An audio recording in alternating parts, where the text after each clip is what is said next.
So, with the WWE draft now having come and gone, we now turn our sights to our nation's capital. Why? Because this Sunday, DC becomes the epicenter and the focal point for WWE's Battleground 2016.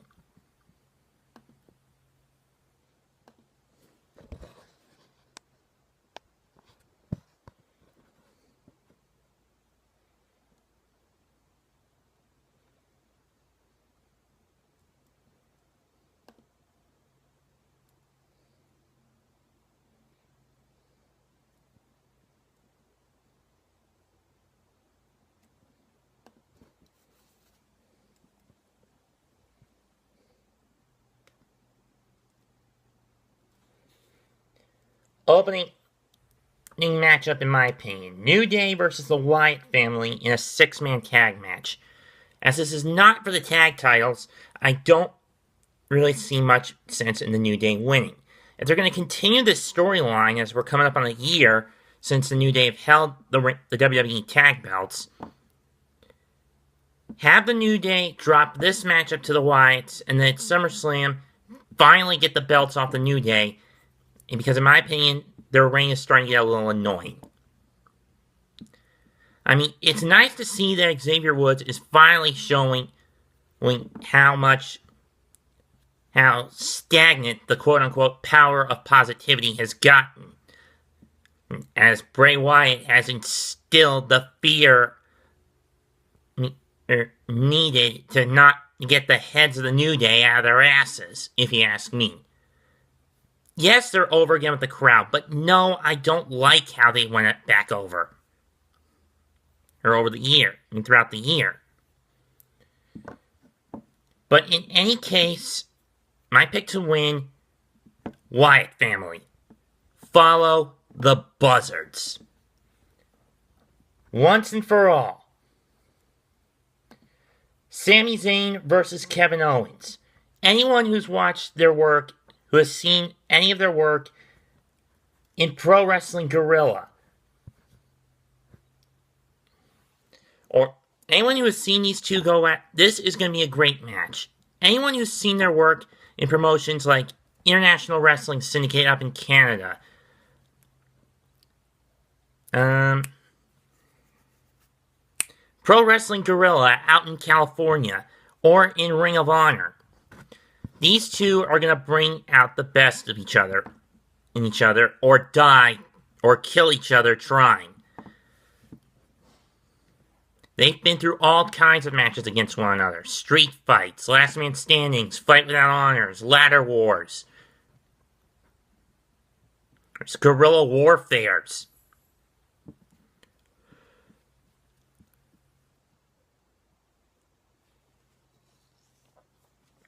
But who comes out on top in this? You had Zayn lose to Owens at Extreme Rule at Payback.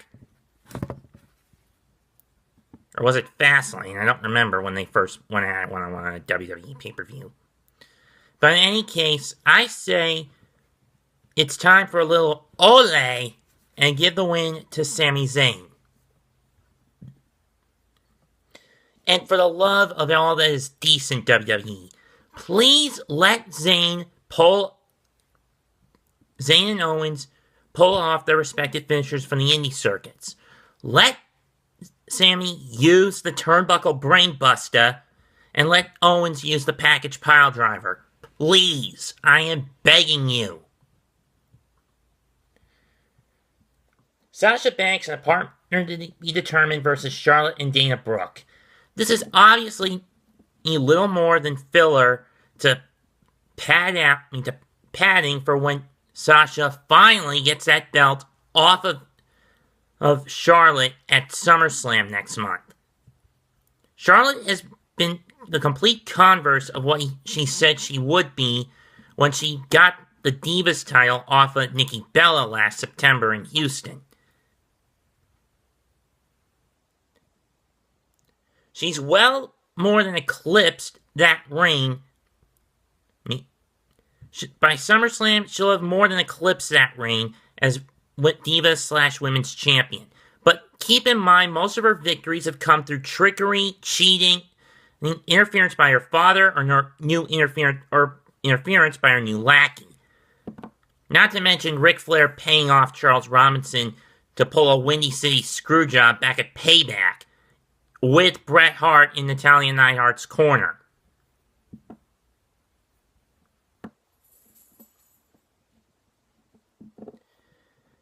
My pick, as for who Sasha's partner is going to be, I can think of a few women that could do the work if they're willing to show up. But my best bet at this point in time would be Paige, because that's all I can think of. Plus, Becky Lynch is up against Natalya at Battleground, so that matchup is out of the question. Well, asking Becky to do it's out of the question. Speaking of Becky, her against Natalya. This all started and came about after Money in the Bank when the duo lost to Dana and Charlotte last month. Natalya snapped and attacked Becky. So now the last kicker has to deal with the Queen of Black Hearts. Can she beat Natalya? I say she can. So I say, give it to the last kicker, Lassie. Next up, Intercontinental Champion The Miz defending against Darren Young. In The Miz's corner, his wife, Maryse. In Darren Young's corner, Mr. Bob Backlund. Why did they bring this guy back? Don't get me wrong, Bob is a good influence for someone like Darren Young, but some of his mannerisms irk me. It's like, I get it, Bob's old school, and he's a former WWE champion, former tag champ, and WWE Hall of Famer, but it doesn't justify bringing his, 16, 7, or 8 by? Let's see. Born 1951. It's 2016. So right now is 64, 65-year-old carcass out, away from the state of Connecticut, where he's been promoting a little step exercise program, little step stool exercise program thingy.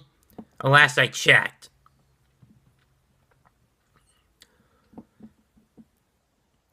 But I digress. Mr. Backlund has been a pretty good influence on Darren. Though granted, in my opinion, the way Darren won the Battle Royal that got him this title shot was more or less what most people say Luigi does to win at Mario Party.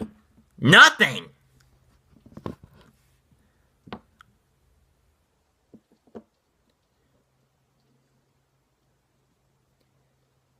And this will be Darren's first legitimate shot at a singles title. Last month, Titus O'Neil had two cracks at the U.S. title, get the U.S. title away from Rusev, and failed.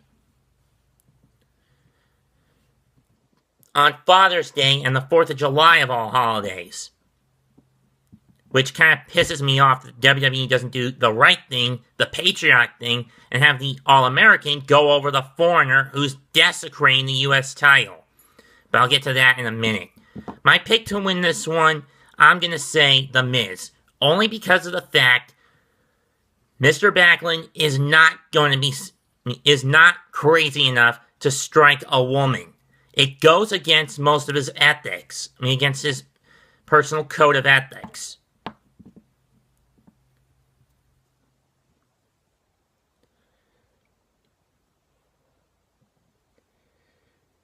Moving on to the U.S. title match.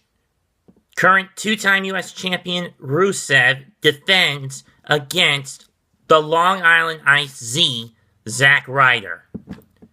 Why have a U.S. title when the majority of your most recent champions are not Americans?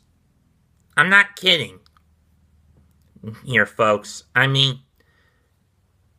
Going back to when Sheamus first won the belt in June of 2014, You have Sheamus, Rusev, Cena, Rollins, Cena, Del Rio, Kalisto, Del Rio, and Rusev.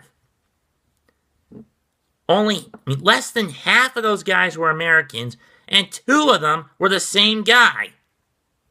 And with 4 of those reigns were done by the same guy twice.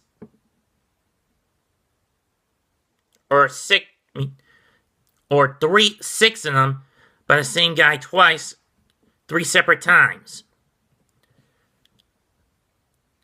Zack's first major push to stardom was when he won the title at the end of 2011. Then he stagnated after being constantly mugged by Kane and losing the title eventually to Jack Swagger in January. This year, his high point was when he won the Intercontinental title ladder match at WrestleMania, only to be stripped of the belt 1 day later, compliments of The Miz and his wife Maurice. Now he's back in the U.S. title hunt, a belt he hasn't had a crack at since Night of Champions 2012 against Cesaro.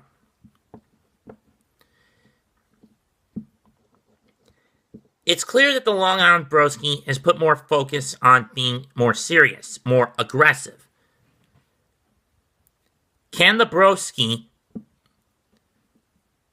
the leader of the Zack Pack, take down the Bulgarian Brute?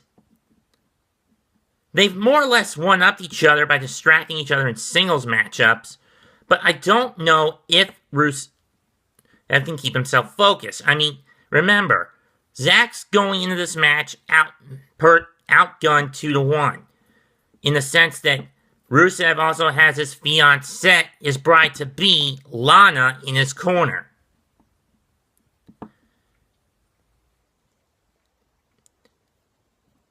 If the only person I think Zack could consider bringing in to back him up in his corner is his old man. To have in his corner is his father, is his dad, or one of his brothers.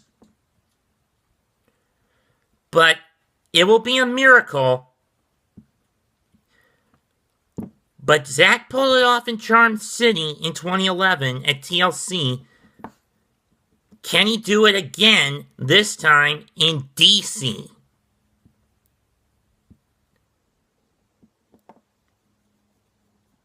Upset pick here. Long Island Broski, Zack Ryder. Walks out of the Verizon Center in DC, your new, once again, the U.S. champion. Woo, woo, woo. You know it. Next up is a highlight reel interview. Is Jericho's highlight reel with Randy Orton as the guest. They're only probably going to discuss Orton's upcoming matchup with Brock Lesnar at SummerSlam.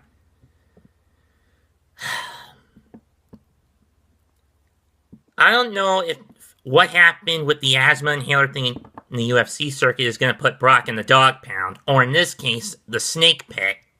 The Viper's Nest. But if it's to punish Brock, then it's obvious Randy's going to win. But then again, Brock has only lost once at SummerSlam.